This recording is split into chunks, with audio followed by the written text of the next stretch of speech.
Chris Sewall here, baseball card collector, investor, dealer in that order. Welcome everyone. Today I have a story to share from the files of adventures in card dealing. It was almost the largest purchase I was ever a part of dollar-wise, but there were some very unexpected twists and turns to this one. I don't have any actual pictures from the deal itself. I do have the financials, which I will share at the end, but any pictures you see throughout the video are stock photos. The story partially involves the world-famous Arizona snowman Jeremy Donson, who, by the way, is no longer living in Arizona, as he has just moved to Texas. Congrats on the move, Jeremy. We have to change his name, though, to the Texas snowman, I guess. It also involves someone I had done a lot of business with prior named John, and let me give you the quick backstory on John. John was a collector who lived in the LA area. He lived very close to me, and what he liked to do is he liked to buy collections, pull out a few cards for his PC, and then sell a few of the higher dollar cards himself and then unload the bulk to a dealer. He was doing this with a collector's mentality. He was a collector, not a dealer, so he didn't really care about turning a profit. I mean, obviously he'd be happy if he turned a profit, but his goal was to just sort of have some fun collecting cards and keep some stuff for his PC. And we met up a few times, and I sort of became the dealer that he unloaded his bulk to. And it was always picked through. He had already pulled out stuff for his own collection and pulled out the higher dollar stuff to sell himself. But it was still stuff I was happy to buy, as it was priced fair, and he was happy to sell it to me, as I generally pay pretty strong for a bulk, at least compared to other dealers. So we met up, I don't know, every couple of months or so, and he usually had a batch of cards to sell me in the vicinity of like $1,000. And we probably did 10 transactions before this story, and it was just a very they were all sort of very healthy transactions. We were both very, very happy with the arrangement. But back to John in just a bit.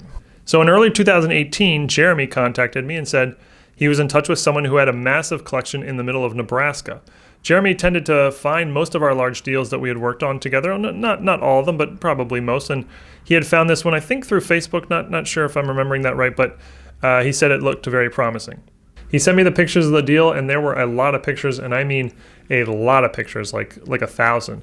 But the pictures were really hard to interpret because there's just a bunch of weird things about them. First, there would be like one card that would appear in 4 or 5 pictures. You weren't sure if that was the same card appearing at the same time or if it was multiple copies. And then on other times, it would just be like a couple cards on top of a huge stack, and you had no idea what was in the stack. So you just could not assess the collection from the pictures in any way. But what was clear from the pictures was a couple things. First, this collection was indeed massive. It looked to be, hundreds of probably over 1 million cards. And the other thing that was clear was that there was obviously a ton of value. There were many 3- and 4-figure cards scattered throughout the pictures, even though, like I said, they were tough to interpret. The collection was a sort of a random mishmash of everything. There was no rhyme or reason to it. It included all 4 sports, some non-sports, and a random mix of vintage and modern. A few items I remember specifically were 4 Roberto Clemente rookies. They were all graded, although lower grade, but there were multiple Mike Trout rookies, a bunch of LeBron James rookies, and actually there was just endless stuff. Like I said, over 1 million cards, and probably there were like 1,000 pictures. There was no asking price, but Jeremy had spoken to the guy on the phone and had gotten him to state that he was looking to get $120,000 for the entire collection. This was definitely out of our comfort range, but something we could certainly make work if the deal was good enough. We agreed that it was worth me flying out to Nebraska to check it out. Now, about 6 months earlier, Jeremy and I had made our biggest purchase ever at the National, where we bought out a dealer booth and spent about $70,000. I did a video on that story, and we ended up squeaking out a small profit, but the amount of time it took to sell through and the amount of time that Jeremy's money was tied up made it, a pretty bad deal in the end. So I sort of had that taste in my mouth as I went to look at this deal. So I fly into Nebraska myself, and I rent a car, and I drive way out into the middle of Nebraska, far out into the country, far away from any major city or even town. And I arrive in the morning at a large country house that has a large barn / guest house on the property as well. And just in case anyone's wondering, I did not bring any cash with me, and that was understood by all parties up front.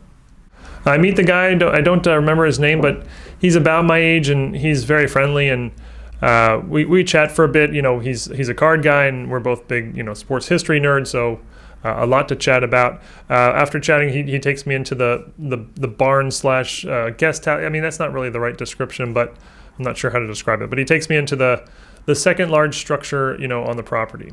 The room is like the size of maybe a 2-car garage, and there's a ton of cards, but it's actually not an overwhelming amount. Imagine a pile of cards maybe like in this photo or so, and a few 100,000 cards, let's say. I was planning on being there the entire day, if needed, and he was fine with that.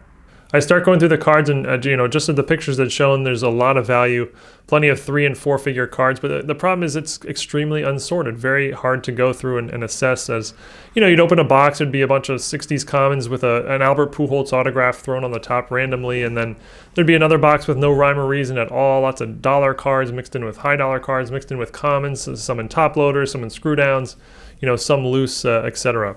So it took a really long time to go through it. I went through box by box and loosely estimated what we could pay for each box. But this was more challenging than usual because, like I said, it was so unsorted. But some boxes were better than others, obviously, but there was actually no junk box, and every box had some value. That was really nice. Usually in a collection this size, there would be lots of boxes of just commons and junk wax era stuff that has no value and is just sort of taking up time and space. But I'm chatting with the guy all the while, and I'm kind of curious as to how this collection came to be. So, I ask him about it, and he's sort of vague. He appears to be a dealer, clearly knows his cards, but that actually made it sort of stranger that it was sorted so poorly. But apparently he went around the state buying collections, and at some point he just accumulated so much that he was just trying to sell it all in one shot.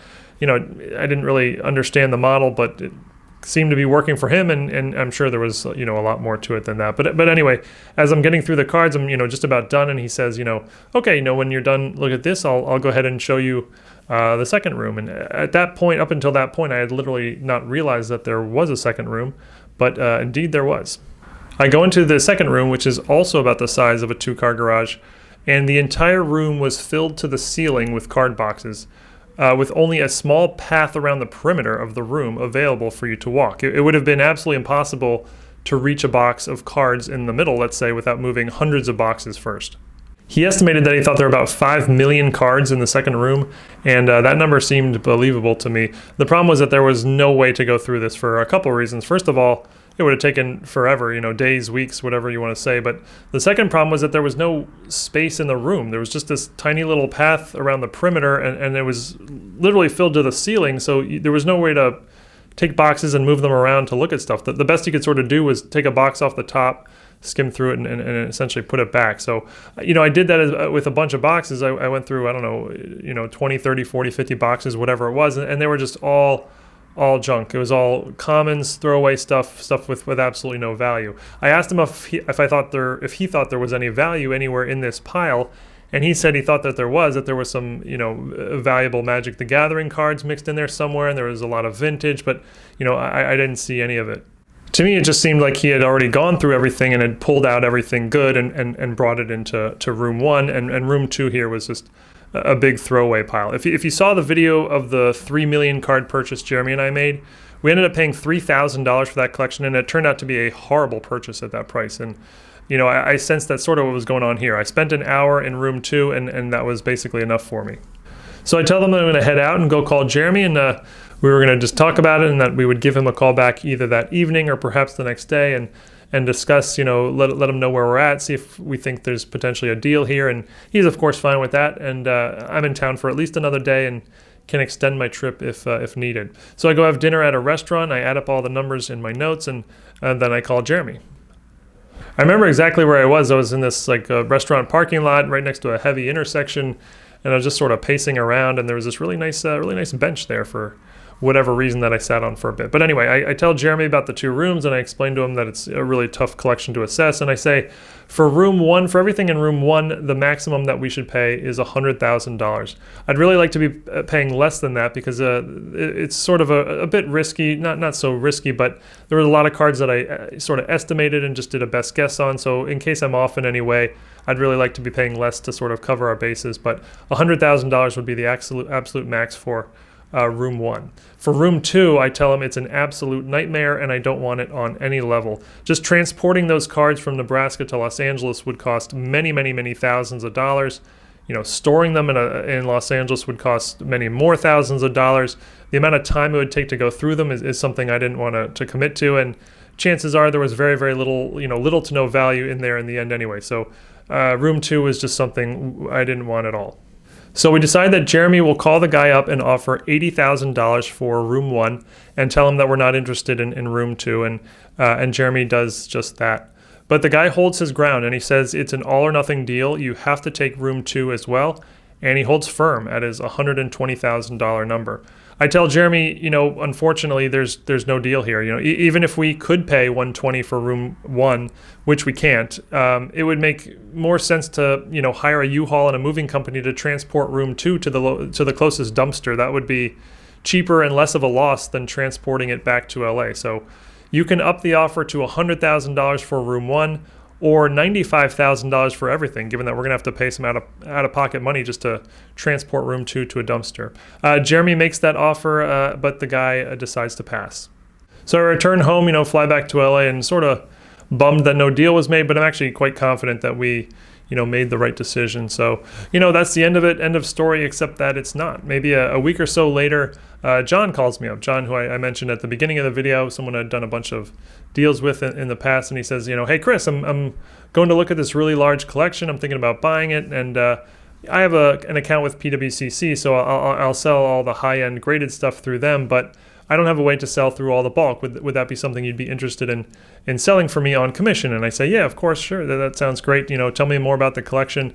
And it turns out he is actually about to fly to Nebraska to look at this exact collection. Crazy coincidence, but that's the way it went. He asked me a bunch of questions about it. First and foremost, he wants to know, is the guy legit? Does he have what he says he has? And I say, yeah, he's legit. He's got exactly what he says he has. And his asking price is kind of high from a dealer's perspective, but it's also not like crazy high either. So I tell him exactly my assessment of it. A lot of extra cost for storage and shipping, and from a dealer's perspective, it really didn't make sense to buy this. But remember, John's a collector. He's not a dealer, and he was coming at it with the idea that he would buy this, keep some cards for his PC, sell everything off, and have a lot of fun, sorting through cards for in his spare time over the next 6 months. And if he could sort of break even or maybe make a small profit, that would be worth it. And I told him, if that's your goal, you may be okay here.